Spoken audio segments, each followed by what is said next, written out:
Hello viewers, myself Hetal Kamalia. I'm teaching assistant in microbiology at Sri Sahajanand Institute of Science and Technology, Akwada, Bhavnagar. Warmly welcome to all in online tutorials. Today I am presenting the BSc semester 5. That is a paper 5 not 3. That is a molecular genetics of prokaryotes. આપણે આગળના લેક્ચરમાં જોયું કે ફંડામેન્ટ્સ of genetics, તો કે genetics કોને કહેવાય, તો કે આપણે પહેલાં આગળના લેક્ચરમાં થોડુંક રિમાઇન્ડ કરી લઈએ. તો કે ગમે તે લિવિંગ સિસ્ટમ હોય કે લિવિંગ સેલ્સ હોય એની પાસે એક મેઇન કેરેક્ટર છે રિપ્રોડ્યુસ થવાનું, એટલે કે એ સેલ્સ છે એ પોતાના જેવું જ બીજું છે એ સેલ્સ છે રિપ્રોડ્યુસ કરે છે. એટલે કોઈ પણ લિવિંગ ઓર્ગેનિઝમ છે એ પોતાની ડોટર સેલ્સ એટલે કે ઓફસ્પ્રિંગ છે એ બનાવે છે. પણ જનરલી જે ઓફસ્પ્રિંગ બને છે કે જે ડોટર સેલ બને છે એના પેરેન્ટ્સ જેવું કોપી ટુ કોપી હોતું નથી, એમાં થોડો ઘણો ડિફરન્સ છે એ જોવા મળે છે. તો પેરેન્ટ્સમાંથી જે ડોટર નવા જે સેલ્સ બને છે એના પેરેન્ટ્સ જેવા કોપી ટુ કોપી હોતા નથી. એની વચ્ચે જે ડિફરન્સ જોવા મળે છે બે વચ્ચે એ ડિફરન્સને વેરિએશન તરીકે ઓળખવામાં આવે છે. અને આ જે વેરિએશન છે કેરેક્ટરનું કે જે એના પેરેન્ટ્સમાંથી આ ડોટરમાં જે ઉતરી આવવાની જે પ્રોસેસ છે એમને આ ટ્રાન્સમિશનની પ્રોસેસ છે એને હેરિડિટી એટલે કે વારસા તરીકે ઓળખવામાં આવે છે. એટલે કે પેરેન્ટ્સમાંથી આ બધા જ કેરેક્ટર છે એના ડોટરમાં ઉતરી આવવાની જે પ્રોસેસ છે એમને હેરિડિટી એટલે કે વારસો તરીકે ઓળખવામાં આવે છે. અને આખું એક સાયન્સ છે કે જેની અંદર હેરિડિટીનો સ્ટડી કરવામાં આવે છે.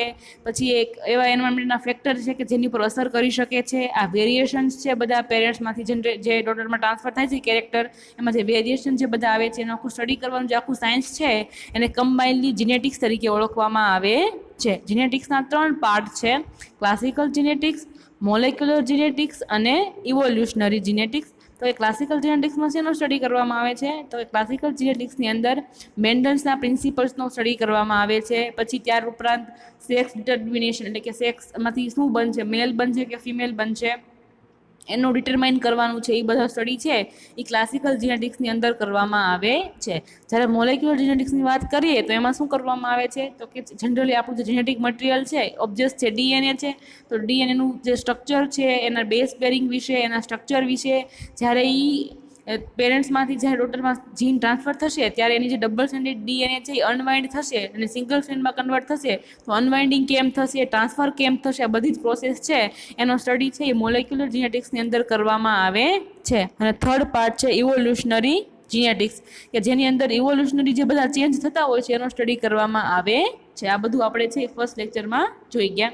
નાવ આપણે જોયું હતું કે નેચર ઓફ જીનેટિક મટીરિયલ, તો કે જે જીનેટિક મટીરિયલ હોય છે આપણું ડીએનએ, તો આપણો જે સેલ્સ છે એ માઇક્રોસ્કોપિક સાઇઝનો હોય છે. તો ડીએનએ છે એની લેન્થ તો ખૂબ મોટી હોય છે. તો આટલું નાના અમથા સેલની અંદર તમારું ડીએનએ એડજસ્ટમેન્ટ કેમ કરે છે, એટલે કે પેકેજિંગ કેમ થાય છે એ પણ આપણે જોયું. તો કે ડીએનએ શું કરે છે, ફર્ધર તમારા હિસ્ટોન નામના જે પ્રોટીન છે જે બોલ જેવા હોય એની ઉપર વીંટળાઈ જાય છે અને વીંટળાઈ અને કન્ડેન્સ થઈ અને ન્યુક્લિયોઝોમની રચના કરે છે. અને ન્યુક્લિયોઝોમ છે ફર્ધર કન્ડેન્સ થઈ અને ક્રોમોઝોમની રચના કરે છે. અને આ ક્રોમોઝોમ્સ છે એ તમારા કોઈ પણ સેલ્સ છે એના ન્યુક્લિયસની અંદર છે એ ફિટ થઈ જાય છે. Now moving on to the next topic, that is understanding the terms. એટલે કે જીનેટિક્સ છે એમાં જે ટર્મ્સની બધી અલગ અલગ ટર્મ્સ જે બધી આવતી હોય આપણે એનો બ્રીફ સ્ટડી છે એ કરવાનો છે. Now starting with our first term, let's see about it. Let starting about the first term, that is a gene. આપણે સ્ટાર્ટ કરીશું જીનથી. તો કે જે જીન છે એ સૌપ્રથમ વર્ડ છે એ વિલિયમ જોન્સન નામના સાયન્ટિસ્ટે એ 1909ની અંદર છે એ જીન શબ્દ છે એ આપ્યો હતો. એ 1909ની અંદર જે વિલિયમ જોન્સન નામના સાયન્ટિસ્ટે જીન શબ્દ છે એ સૌપ્રથમ છે એ આપ્યો હતો. ત્યારબાદ જે જીન છે એ પ્રોટીન સિન્થેસિસ થવા માટે એટલે કે પ્રોટીન બનવા માટે જવાબદાર છે એવું કીધું હતું કોણે, તો કે બ્રિટિશ ફિઝિશિયન સર આર્ચિડ ગેરોડ નામના સાયન્ટિસ્ટ છે એણે એવું કીધું હતું કે જે જીન છે એ પ્રોટીન બનવા માટે જવાબદાર છે. આપણે જોઈએ કેવી રીતે, હાઉ. તો કે આપણે અહીંયા જોયું કે ડીએનએ છે એમાંથી શું બને છે, ફર્ધર આરએનએ બને છે અને આરએનએ છે એમાંથી પ્રોટીન બને છે. ડીએનએમાંથી આરએનએ બનવાની પ્રોસેસ છે એને ટ્રાન્સક્રિપ્શન કહેવામાં આવે છે. અને આરએનએમાંથી પ્રોટીન બનવાની જે પ્રોસેસ છે એને ટ્રાન્સલેશન તરીકે ઓળખવામાં આવે છે. અને જે આખી પ્રોસેસ છે જેમાંથી ડીએનએમાંથી આરએનએ અને આરએનએમાંથી ફર્ધર પ્રોટીન બને છે એ આખી પ્રોસેસ છે અને central dogma of life dogma of life તરીકે ઓળખવામાં આવે છે. એટલે કે કોઈ પણ જે લિવિંગ સિસ્ટમનો સેલ્સ છે એના સેન્ટરમાં રહેલી પ્રોસેસ છે, એટલે કે બધા જ સેલમાં આ પ્રોસેસ છે એ સેન્ટ્રલ છે, એટલે એને સેન્ટ્રલ ડોગમા ઓફ લાઈફ તરીકે પણ ઓળખવામાં આવે છે. તો જીન શું છે? તો કે જીન છે એ ડીએનએ ઉપર આવેલા સ્મોલ પીસીસ છે. ધારો કે આપણો ડીએનએ છે તો આ જીન નાના નાના કટકા સ્મોલ સ્પીસીસ, તો કે ડીએનએ ઉપર આવેલા સ્મોલ ફંક્શનલ સેગમેન્ટ છે કે જેને જીન કહેવામાં આવે છે. આપણે ડેફિનેશન છે એ આગળ જોશું, પણ અત્યારે જોઈએ તો કે જીન શું છે? તો કે ડીએનએ ઉપર આવેલો એક સ્મોલ સેગમેન્ટ છે, ફંક્શનલ સેગમેન્ટ છે કે જેમાંથી ફર્ધર પ્રોટીન સિન્થેસિસ થાય છે. તો કે જીન છે એ પ્રોટીન બનવા માટે જવાબદાર છે એવું કીધું હતું ગેરોડ નામના સાયન્ટિસ્ટે. નેક્સ્ટ જોઈએ આપણે આગળ.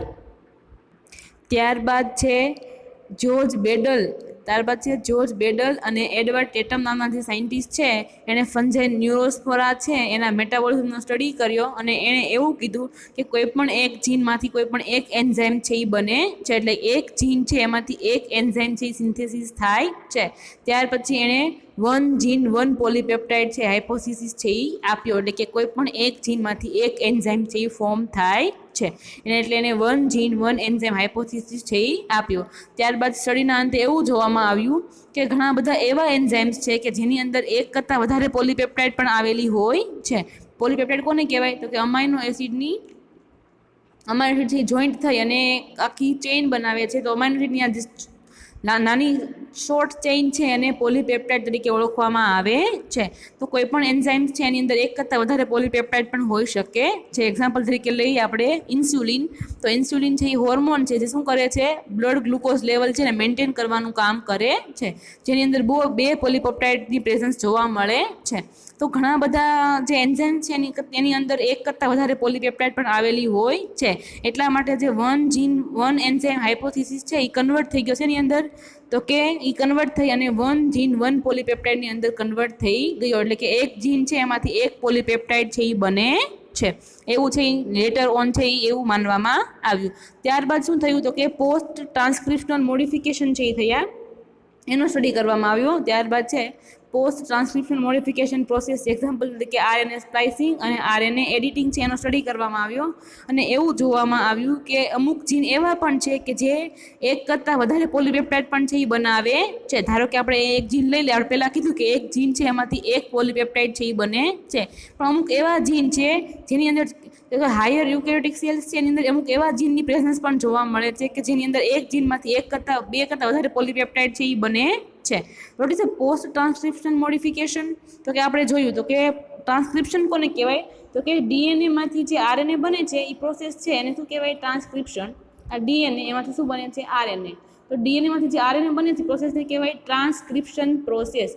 હવે આરએનએ છે એમાંથી શું બને છે? આપણે જોયું આગળ તો કે પ્રોટીન બને છે, પણ જનરલી ડીએનએમાંથી ટ્રાન્સક્રિપ્શન દ્વારા જે આરએનએ બને છે એ ડાયરેક્ટ છે પ્રોટીન બનતા નથી. આ આરએનએ છે એમાં શું થાય છે? એડિટિંગ થાય છે, થોડું ઘણું એડિટિંગ થઈ જાય છે. પહેલાં એડિટિંગ થઈ ગયા પછી જે નવું આરએનએ બને છે એમાંથી ફર્ધર છે પ્રોટીન બને છે. તો હવે શું વાત કરીએ આપણે? ડીએનએમાંથી આરએનએ બની ગયા પછી, ટ્રાન્સક્રિપ્શનની પ્રોસેસ પતી ગયા પછી આરએનએ છે એની અંદર શું થાય છે? એડિટિંગ થાય છે. તો એડિટિંગની પ્રોસેસ છે શું કહેવાય? પોસ્ટ ટ્રાન્સક્રિપ્શનલ મોડિફિકેશન, કે જેની અંદર આરએનએ છે એમાં થોડું એડિટિંગ થાય છે અને ફર્ધર નવા બનેલા આરએનએમાંથી પ્રોટીન છે એ બને છે. તો આ જે આરએનએની એડિટિંગની પ્રોસેસ છે એમને પોસ્ટ ટ્રાન્સક્રિપ્શન મોડિફિકેશનની પ્રોસેસ તરીકે ઓળખવામાં આવે છે. હવે આપણે જાણીએ છીએ કે આપણું જે આરએનએ છે, આપણે વાત કરી કે ડીએનએમાંથી છે આરએનએ બને છે. તો આપણે વાત કરી લઈએ અહીંયા ડીએનએની. તો અહીંયા થઈએ આપણે ડીએનએ. તો કે ડીએનએમાંથી છે એ શું બને છે? આરએનએ બને છે. હવે આરએનએ છે એના 3 ટાઈપ છે: મેસેન્જર આરએનએ, રિબોઝોમલ આરએનએ અને ટ્રાન્સફર આરએનએ, એટલે કે ટીઆરએનએ, એમઆરએનએ, આરઆરએનએ અને ટીઆરએનએ. તો જનરલી ડીએનએ છે એમાંથી 3 ટાઈપના છે આરએનએ બને છે. મેસેન્જર આરએનએ પણ બને છે, રિબોઝોમલ આરએનએ પણ બને છે અને ટ્રાન્સફર આરએનએ પણ બને છે. પણ પ્રોટીન શેમાંથી બને છે? ખાલી પ્રોટીન સિન્થેસિસ છે એ મેસેન્જર આરએનએમાંથી જ ફર્ધર છે પ્રોટીન બને છે. અહીંયા આરઆરએનએ અને ટીઆરએનએમાંથી ફર્ધર છે પ્રોટીન બનતા નથી. એ પ્રોટીન બનવા માટે હેલ્પ કરે છે. ટીઆરએનએ છે એ શું કરે છે? અમાઇનો એસિડ છે લાવી અને એકઠા કરવાનું કામ કરે છે, અને રિબોઝોમ છે એની ઉપર અમાઇનો એસિડ છે મૂકે છે અને પ્રોટીન છે એ સિન્થેસાઇઝ થાય છે. અહીંયા એમઆરએનએ છે એ એમાંથી જ પ્રોટીન બને છે, આરમાંથી અને ટીમાંથી પ્રોટીન છે એ બનતા નથી. તો જે સિક્વન્સ ઓન્ટોલોજી કોન્સોર્ટિયમ છે એના અકોર્ડિંગ એક નવી ડેફિનેશન આપવામાં આવી જીનની. જોઈએ હવે કોને જીન કહેવાય by definition. Okay, according to the sequence ontology consortium, that is a gene is a functional segment of genetic material. એટલે કે જેનેટિક મટીરિયલ આપણું જે છે એનો કોઈ પણ ફંક્શનલ સેગમેન્ટ એટલે કે એવો નાનો અમથો સેગમેન્ટ એટલે કે કટકો કે જે કોઈ પણ ફર્ધરથી ફંક્શન છે એ કરી શકે છે. Functional segment locatable region of the genomic sequence એટલે કે જીનોમિક સિક્વન્સ છે એની અંદર આવેલો લોકેટ થયેલો એટલે કે ત્યાં પ્લેસ થયેલો સિક્વન્સ છે જે શું છે corresponding to the unit of inheritance એટલે કે જે વારસા માટે જવાબદાર છે. એટલે કે જીન શું છે તો કે નાનો એવો ફંક્શનલ સેગમેન્ટ છે કે જે તમારા જીનેટિક મટીરિયલની ઉપર આવેલો હોય છે અને જે ફર્ધર તમારા કોઈ પણ કેરેક્ટર છે પેરેન્ટ્સમાંથી કેરેક્ટર છે ડોટરમાં ટ્રાન્સફર થાય છે. ટ્રાન્સફર થવાની પ્રોસેસ માટે જવાબદાર એવો સેગમેન્ટ છે અને જેની અંદરથી રેગ્યુલેટરી જીન રિજન, ટ્રાન્સક્રાઇબ રિજન અને ફંક્શનલ રિજન એટલે કે mRNA, rRNA અને tRNA ત્રણ પોર્શન છે એ બને છે. તો આ ભાગ છે એમને જીન તરીકે ઓળખવામાં આવે છે. Gene is nothing that is a functional segment of genetic material locatable region of genomic sequence corresponding to the unit of inheritance કે જે વારસા માટે જવાબદાર છે એવું સિક્વન્સ છે કે જે ક્યાં આવેલું હોય છે તો કે તમારા ડીએનએ મટીરિયલ છે જે જીનેટિક મટીરિયલ છે એની ઉપર આવેલો ફંક્શનલ સેગમેન્ટ છે અને જેની અંદરથી રેગ્યુલેટરી રિજન, ટ્રાન્સક્રાઇબ રિજન અને ફંક્શન એટલે કે આર, એમ અને ટી ત્રણ ટાઈપના આરએનએ બને છે એવા ભાગ છે એને જીન તરીકે ઓળખવામાં આવે છે. હવે કોઈ પણ જે માઇક્રોબ્સ છે કે કોઈ પણ બેક્ટેરિયલ સેલ્સ છે એની અંદર આવેલા બધા જ જીન છે કમ્બાઇનલી જીનોમ તરીકે ઓળખવામાં આવે છે. આખા બધા જીન છે ભેગા થઈ અને એને જીનોમ તરીકે ઓળખવામાં આવે છે. હવે આપણે અલગ અલગ માઇક્રોબ્સ છે એના જીન અને જીનોમની સાઇઝ છે એ જોઈશું. હવે આપણે જોઈએ કે કોઈ પણ માઇક્રોબ્સની અંદર નંબર ઓફ જીન અને એના જીનોમની સાઇઝ છે એક્ઝામ્પલ દ્વારા જોઈશું. અહીંયા પહેલું એક્ઝામ્પલ છે ધેટ ઇઝ અ માઇકોપ્લાઝમા જેનિટાલિયમ જેની અંદર એપ્રોક્સિમેટલી 470 જીન આવેલા છે અને જેનો જીનોમનો સાઇઝ 0.58 MB છે. નેક્સ્ટ છે હિમોફિલસ ઇન્ફ્લુએન્ઝા છે જેના અંદર 1727 જેટલા જીન આવેલા છે અને એના જીનોમની સાઇઝ છે 1.8 MB. થર્ડ છે રેસ્કેરેશિયા કોલાઈ એના અંદર 4288 જીન આવેલા છે અને એના જીનોમની સાઇઝ છે 4.6 MB. આ અલગ અલગ માઇક્રોબ્સ છે એના જીન અને એના જીનોમની સાઇઝ છે તમને અહીંયા ટેબલમાં ડ્રો કરી છે. નેક્સ્ટ છે સેકેરોમાઇસિસ સેરેવિસી જેની અંદર 6275 જીન છે અને એની જીનોમની સાઇઝ છે 12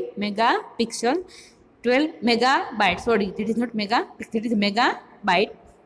તો કોઈ પણ ઓર્ગેનિઝમ છે એના જીન અને એના જીનોમની સાઇઝ છે તમને ટેબલ થ્રુ અહીંયા આપી છે. Next moving our next term that is a allele. Next term છે ધેટ ઇઝ અ એલલ. હવે એલલ કોને કહેવાય? A pair of gene controlling the same character and located at the same locus the homologous chromosomes are known as the allele અથવા allomorph. Locus means location, કોઈ એક જગ્યા place અને locus તરીકે ઓળખવામાં આવે છે. તો શું છે અહીંયા કહે છે કે જીનની એક પેર એટલે કે જીનની આખી જોડી કે જે ક્યાં આવેલી છે કોઈ પણ હોમોલોગસ ક્રોમોઝોમ ઉપર આવેલી હોય છે. હોમોલોગસ ક્રોમોઝોમ એટલે કે એવા ક્રોમોઝોમ કે જેની અંદર જીન્સ છે એ સરખા આવેલા હોય, સેટમાં આવેલા હોય અને એની સિક્વન્સ બેની લોકેશન બેનું સેમ હોય, સામસામે આવેલા હોય તો એને કહેવાય હોમોલોગસ ક્રોમોઝોમ. તો કે pair of gene controlling the same character એટલે કે એક જ કેરેક્ટર માટે જવાબદાર બે જીન એ આખી પેર્સ છે એને એકબીજાના એલલ્સ તરીકે ઓળખવામાં આવે છે. Let's see by the figure.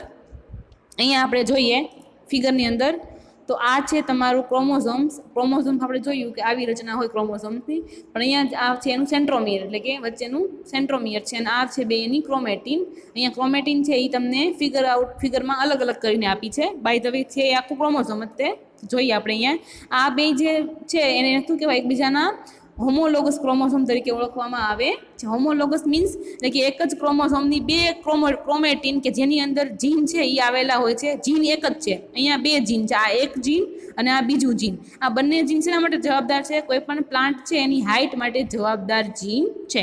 Plant છે ઊંચું થશે કે નીચું એની હાઇટ માટેનું જવાબદાર જીન છે. આ કેપિટલ ટી છે કે જેના કારણે પ્લાન્ટ છે એ ઊંચું થશે એટલે કે લાંબુ થશે, ટોલ થશે. અને આ સ્મોલ ટી છે એ શું કરે છે, જેના કારણે પ્લાન્ટ છે એ ડ્વાર્ફ થશે એટલે કે ઠીંગણું થશે. તો કે કોઈ પણ એક જ લક્ષણ કયું છે અહીંયા, તો કે પ્લાન્ટની ઊંચાઈ. આપણું લક્ષણ કયું છે અહીંયા, કોઈ પણ પ્લાન્ટની ઊંચાઈ માટે જવાબદાર જીન કયા કયા બે જીન જવાબદાર છે, તો કે કેપિટલ ટી અને સ્મોલ ટી. આ બે ટી છે એ એક જ પ્લાન્ટની હાઇટ માટે જવાબદાર છે. તો આ કેપિટલ ટી અને સ્મોલ ટી આ બંનેને એકબીજાના એલર્સ તરીકે ઓળખવામાં આવે છે. એટલે કે કોઈ પણ એક જ લક્ષણ માટે જવાબદાર બે જીન્સ એટલે કે જીનની પેર અથવા કે બે જીન, પેર એટલે કે બે. તો કે કોઈ પણ એક જ લક્ષણ માટે જવાબદાર જે જીન છે એની પેર છે એને એકબીજાના એલર્સ તરીકે ઓળખવામાં આવે છે. અને ક્યાં આવેલા હોય છે, બે હોમોલોગસ ક્રોમોઝોમની ઉપર આવેલા હોય છે. હોમોલોગસ ક્રોમોઝોમ એટલે શું, તો કે એવા ક્રોમોઝોમ કે જેની બે ક્રોમેટિન છે એટલે કે બે જીન છે એકબીજાની સામસામે એટલે કે એક્ઝેક્ટ સેમ પોઝિશન ઉપર આવે, અલગ અલગ ક્રોમેટિન ઉપર આવેલા હોય છે. ક્રોમોઝોમની એક જે છે, ધારો કે તમારો ક્રોમોઝોમ છે, અહીંયા ફિગરમાં કર્યું આપણે, અહીંયા ક્રોમોઝોમ દોર્યું, આ એનું સેન્ટ્રોમિયર. તો જે ક્રોમોઝોમની એક સાઈડ છે એને શું કહેવાય, ક્રોમેટિન, અને આ બીજી ક્રોમેટિન. તો હોમોલોગસ ક્રોમોઝોમ એટલે કે એક ક્રોમેટિન અને આ બીજી ક્રોમેટિન, એટલે કે એક ક્રોમેટિન ઉપર આ જીન છે અને અહીંયા બીજું જીન છે. તો બેયની જગ્યા અલગ અલગ છે એટલે કે લોકેશન અલગ અલગ છે, પણ જે બે સામસામી આવેલા છે. અને આમ જોઈએ તો એક ક્રોમેટિન ઉપર અહીંયા અને અહીંયા, એટલે બેની પોઝિશન બેની સામસામી છે અને એક્ઝેક્ટ ઓપોઝિટ છે. તો બેયને શું કહેવાય, એકબીજાના એલર્સ એટલે અથવા એલોમોર્ફ તરીકે ઓળખવામાં આવે છે. એટલે કે એક જ લક્ષણ માટે જવાબદાર બે જીન કે બે એક જ જગ્યા ઉપર અલગ અલગ ક્રોમેટિન ઉપર આવેલા છે અને લોકેશન પણ બેની સેમ છે, પણ ખાલી ક્રોમેટિન છે એ બદલાય છે. તો આખી પેર છે એને એકબીજાના એલર્સ તરીકે ઓળખવામાં આવે છે. અહીંયા વાત કરીએ આપણે કોની, તો કે પ્લાન્ટની હાઇટની. અહીંયા પ્લાન્ટની હાઇટ માટે જવાબદાર બે જીન છે, સ્મોલ ટી અને કેપિટલ ટી. આ બે છે સ્મોલ ટી અને કેપિટલ ટી, આ બેયને એકબીજાના એલર્સ તરીકે ઓળખવામાં આવે છે. આ સ્મોલ ટી એક જીન છે અને કેપિટલ ટી આ બીજું જીન છે. બે સ્વતંત્ર એક જીન છે, આ એક અને આ બીજું જીન, અને બેયને કમ્બાઇનલી એકબીજાના એલર્સ તરીકે ઓળખવામાં આવે છે. That is clear. That is the next. Moving on to the next. That is the genotype. હવે આપણે વાત કરીએ જીનોટાઇપની. તો કે જીનોટાઇપ કોને કહેવામાં આવે, તો કે genotype is a genetic constitution of individuals for any particular character or trait. Trait એટલે લક્ષણ, એટલે કે કોઈ પણ એક કેરેક્ટર માટે જવાબદાર કોઈ પણ ઇન્ડિવિડ્યુઅલ છે કે કોઈ પણ ઇન્ડિવિડ્યુઅલ છે એનો કોઈ પણ જીનેટિક મેકઅપ એને એનો જીનોટાઇપ તરીકે ઓળખવામાં આવે છે. આપણે અહીંયા વાત કરીએ કોની, તો કે પ્લાન્ટની ઊંચાઈની વાત કરીએ છીએ. તો કે પ્લાન્ટની ઊંચાઈ જવાબદાર શેના માટે છે, તો એને આપણે જીન જોઈ ગયા આગળ, ટી અને સ્મોલ ટી. આ બે ટી છે, જે આ બે જીન છે એ પ્લાન્ટની ઊંચાઈ માટે જવાબદાર છે. જો કેપિટલ ટીનું જીન છે એક્સપ્રેસ થશે તો પ્લાન્ટ છે એ ઊંચું થશે, અને જો સ્મોલ ટી વાળું જે જીન છે એ એક્સપ્રેસ થશે તો પ્લાન્ટ છે એ ડ્વાર્ફ થશે. પણ અહીંયા અલગ અલગ ત્રણ ટાઈપના રેશિયો આપણને મળે છે, T capital T small T અને સ્મોલ ટી. જો કેપિટલ ટી અને કેપિટલ ટી સ્મોલ ટી હશે તો બે કેસમાં છે એ પ્લાન્ટ કેવું થશે, ઊંચું થશે. પણ જો બે જીન છે એ સ્મોલ ટી હશે તો પ્લાન્ટની ઊંચાઈ છે એ પ્લાન્ટ છે એ નીચું થશે. તો જે એક જ કેરેક્ટર માટેનો જે કોન્સ્ટિટ્યુશન છે, જીનોટાઇપ છે, એને શું કહેવાય, એનો જીનોટાઇપ તરીકે ઓળખવામાં આવે છે. અહીંયા ટી અને ટી અને સ્મોલ ટી ત્રણ છે એને શું કહેવાય, જીનોટાઇપ તરીકે ઓળખવામાં આવે છે. એટલે કોઈ પણ એક જ લક્ષણ માટે જે ઇન્ડિવિડ્યુઅલ છે એનું કોઈ પણ એક જ લક્ષણ છે એને શો કરતું જે એનો જીનેટિક કોન્સ્ટિટ્યુશન છે એને જીનોટાઇપ તરીકે ઓળખવામાં આવે છે. અહીંયા ખાલી એક જ લક્ષણની વાત થાય છે, આખા જીનેટિક મટીરિયલ આખા સેલની વાત થતી નથી.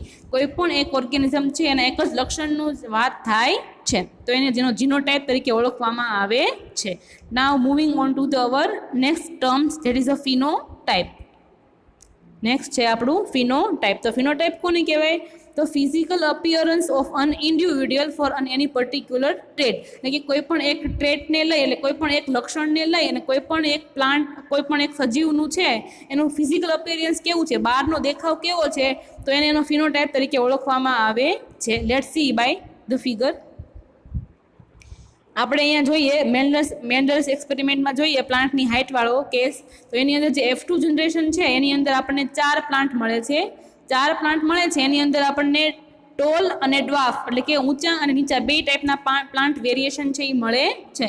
તો એની અંદર આપણને 3:1 જે છે એ રેશિયો મળે છે. 3:1 એટલે કે 3 પ્લાન્ટ છે એ કેવા થશે, ટોલ થશે, અને 1 પ્લાન્ટ છે એ નીચું થશે. એટલે કે આ જે 4 પ્લાન્ટ છે F2 જનરેશનમાં જે આપણને 4 પ્લાન્ટ મળ્યા એ પ્લાન્ટમાંથી ત્રણ પ્લાન્ટ દેખાવે કેવા છે? ઊંચા છે. બહારથી દેખાવે એનો અપિયરન્સ કેવો છે? ઊંચા છે. અને એક પ્લાન્ટ છે એ નીચું છે. તો કે 4માંથી 3 પ્લાન્ટ છે એ ઊંચા અને એક પ્લાન્ટ નીચું છે. તો આ 3:1 છે એને શું કહેવાય? એનો ફિનોટાઇપ તરીકે ઓળખવામાં આવે છે. અહીંયા પણ આખા જીનેટિક મેકઅપની વાત થતી નથી. અહીંયા પણ કોઈ પણ એક જ લક્ષણની વાત થાય છે.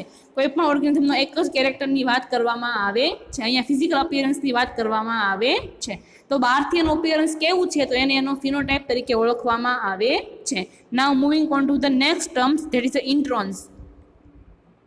આપણે હવે વાત કરીએ ઇન્ટ્રોન્સની. તો કે જે ઇન્ટ્રોન્સ ટર્મ્સ છે એ 1977ની અંદર ઇન્ટ્રોન્સ છે એ 1970 અંદર ફિલિપ શાર્પ અને રિચાર્ડ રોબર્ટ નામના સાયન્ટિસ્ટ જેણે આપી હતી ઇન્ટ્રોન્સની ટર્મ. ઇન 1977ની અંદર ફિલિપ શાર્પ અને રિચાર્ડ રોબર્ટ દ્વારા આપવામાં આવી હતી. તો કે ઇન્ટ્રોન્સ કોને કહેવાય? તો કે introns is any nucleotide sequence which a gene is represented in the primary transcript of the gene but not present in the final process form. It is a non-coding sequence of DNA. That is a non-coding sequence of DNA. એટલે કે DNA ની અંદર આવેલી જે non coding sequence છે કે જે further કોઈ પણ પ્રોટીન કે એવું કંઈ પણ બનાવતી નથી, કોઈ પણ ફંક્શનલ પ્રોટીન એવું કંઈ બનાવતી નથી, એની એ નોન કોડિંગ છે એટલે કે કોઈ પણ ફંક્શનલ વસ્તુ છે એને કોડ કરતી નથી. તો એને ઇન્ટ્રોન્સ તરીકે ઓળખવામાં આવે છે. જે ન્યુક્લિયોટાઇડની સિક્વન્સ છે કે જે ક્યાં આવેલી છે? જીનની વચ્ચે આવેલી હોય છે અને જે ફર્ધર કોઈ પણ વસ્તુને કોડ કરતી નથી. હવે ઇન્ટ્રોન્સ છે જે મોસ્ટલી છે કોની અંદર જોવા મળે છે? તો કે ઇન્ટ્રોન્સ છે એ મોસ્ટલી છે એ યુકેરિયોટ્સની અંદર છે એ જોવા મળે છે. ઇન્ટ્રોન્સ છે એ મોસ્ટલી હાયર યુકેરિયોટ્સની અંદર છે એ ઇન્ટ્રોન્સની પ્રેઝન્સ છે એ જોવા મળે છે.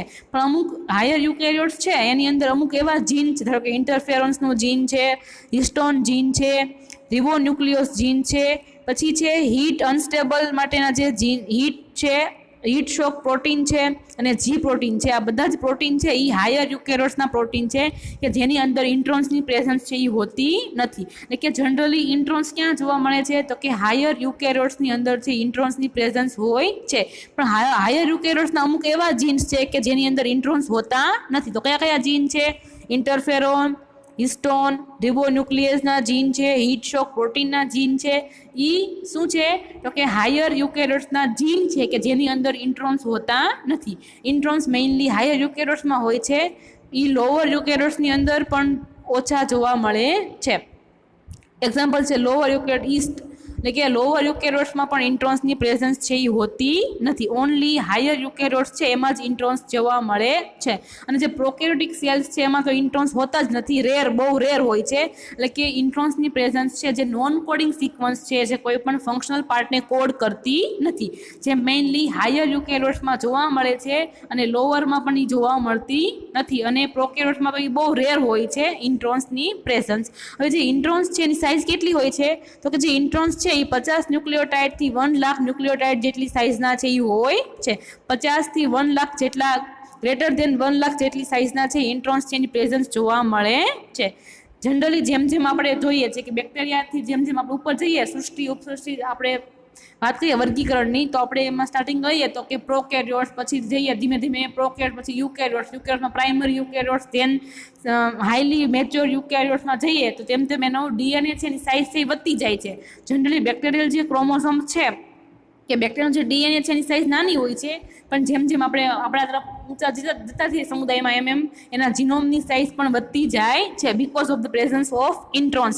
કેમ કે યુકેરિયોટ્સ છે જે હાઈલી યુકેરિયોટ્સ છે એમાં ઇન્ટ્રોન્સની પ્રેઝન્સ હોય છે, જ્યારે તમારા પ્રોકેરિયોટ્સમાં છે ઇન્ટ્રોન્સની પ્રેઝન્સ હોતી નથી. એટલા માટે એના જીનોમની સાઇઝ પણ નાની હોય છે, જ્યારે આપણા જે યુકેરિયોટ્સ છે એનામાં ઇન્ટ્રોન્સની પ્રેઝન્સ હોય છે એટલા માટે એની અંદર એના જીનોમની સાઇઝ છે એ વધી જાય છે.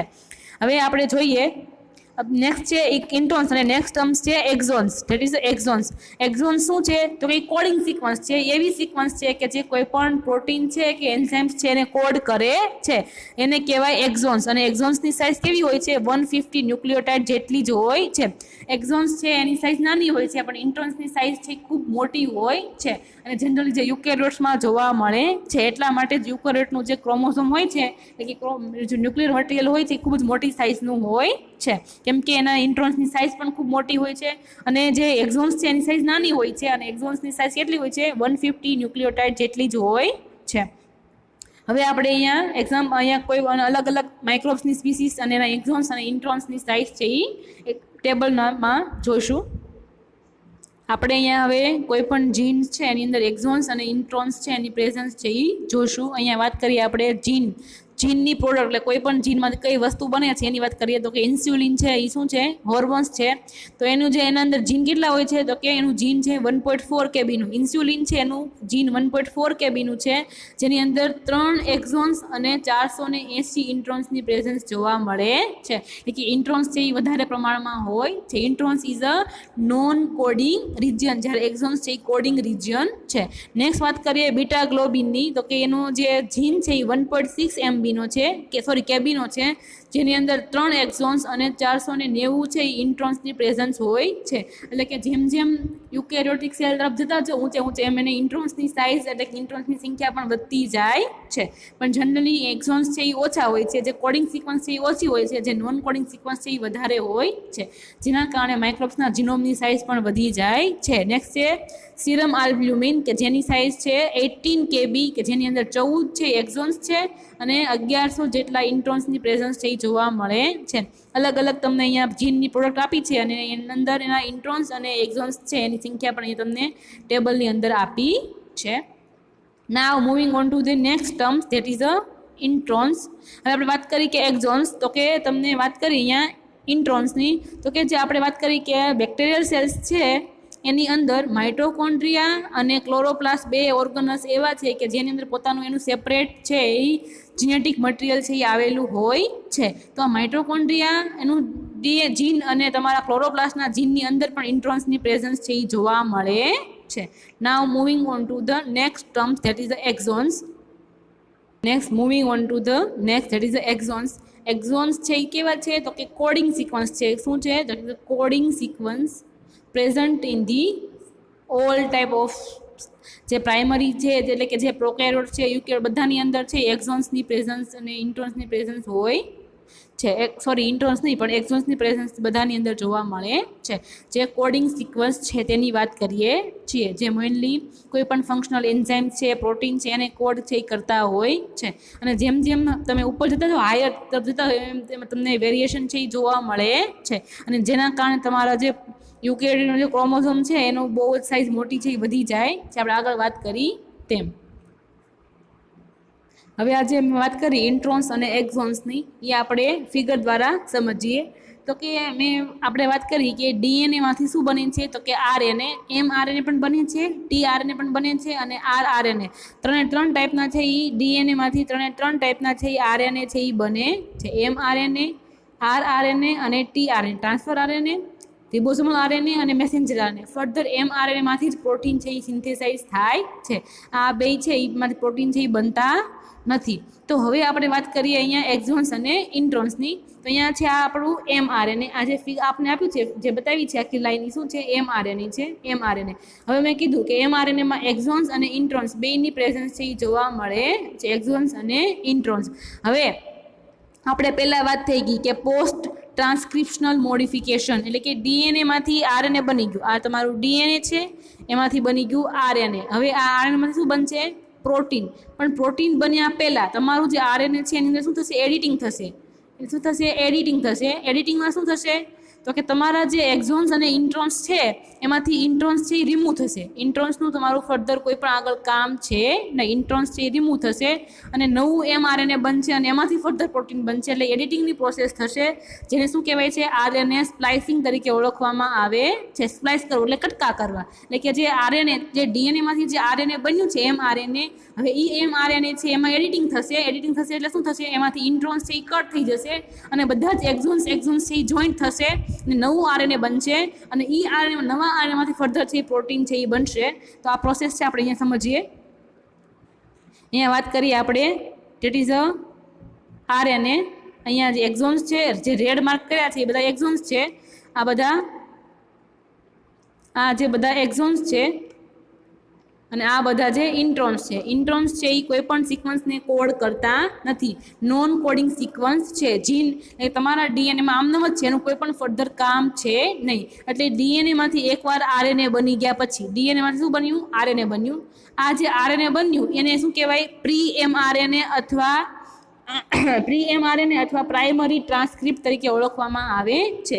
ડીએનએમાંથી જે આરએનએ બન્યું, આ આરએનએ એને શું કહેવાય? પ્રી એમઆરએનએ અથવા પ્રાઇમરી ટ્રાન્સક્રિપ્ટ, જે અહીંયા ફિગરમાં બતાવ્યું છે ઉપરનું, એને શું કહેવાય? પ્રી એમઆરએનએ અથવા પ્રાઇમરી ટ્રાન્સક્રિપ્ટ તરીકે ઓળખવામાં આવે છે.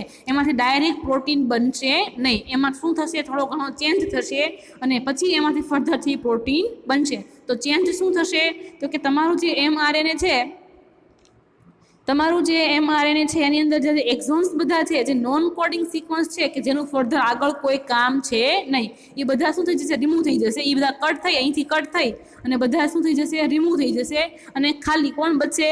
તો કે એક્ઝોન્સ, જે કોડિંગ સિક્વન્સ છે એ જ બચશે.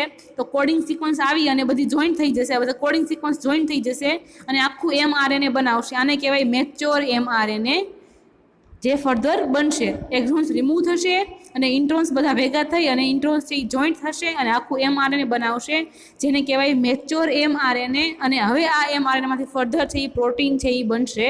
અહીંયા ઇન્ટ્રોન્સ છે એ જોઈન્ટ થતા નથી. ઇન્ટ્રોન્સ છે એ રિમૂવ થઈ જાય છે અને ખાલી કોડિંગ સિક્વન્સ જોઈન્ટ થાય છે. અને જે આ પ્રોસેસ છે કે જેની અંદર ઇન્ટ્રોન્સ રિમૂવ થાય છે અને એક્ઝોન્સ બધા જોઈન્ટ થાય છે, જેને આરએનએ સ્પ્લાઇસિંગ તરીકે ઓળખવામાં આવે છે. તો આ પ્રોસેસ છે એ થાય છે. એટલે કે તમારું જે પહેલાં ડીએનએમાંથી જે આરએનએ બન્યું, એ આરએનએ કહેવાય પ્રી એમઆરએનએ. હવે આ પ્રી એમઆરએનએમાંથી બધા જ એક્ઝોન્સ છે એ રિમૂવ થઈ જશે અને બધા જ ઇન્ટ્રોન્સ જોઈન થશે. ઇન્ટ્રોન્સ જોઈન થઈ અને આખું જે એમઆરએનએ બનાવશે અને આ એમઆરએનએ છે એને શું કહેવાય? મેચ્યોર એમઆરએનએ તરીકે ઓળખવામાં આવે છે. અને હવે આ મેચ્યોર એમઆરએનએમાંથી ફર્ધર છે એ પ્રોટીન અને એન્ઝાઇમ્સ છે એવું બધું બનશે. તો આખી જે પ્રોસેસ છે એને શું કહેવાશે? આરએનએ સ્પ્લાઇસિંગ તરીકે ઓળખવામાં આવે છે. That's it. Thank you.